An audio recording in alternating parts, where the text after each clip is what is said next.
Hello everyone, we are going to see future tense sentences. We also sometime we use future tense to show the some action always happened, but we have to focus on subject, not on the object.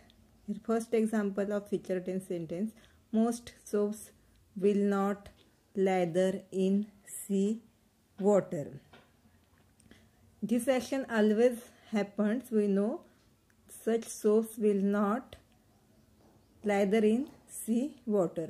We also use present tense to express this action, but sometimes future tense also use.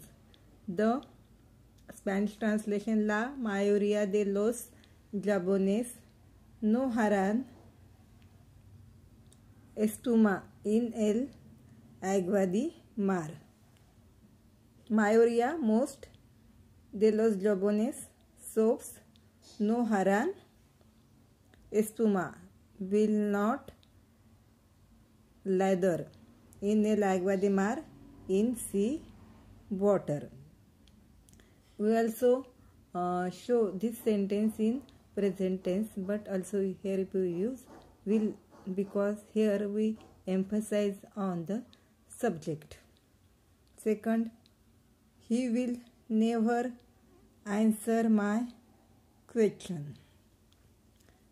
Spanish translation: él nunca responderá mi pregunta.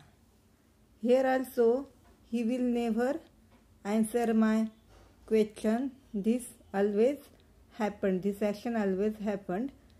So we here use will, means future tense, to emphasize on he, means subject, that he will never answer my question.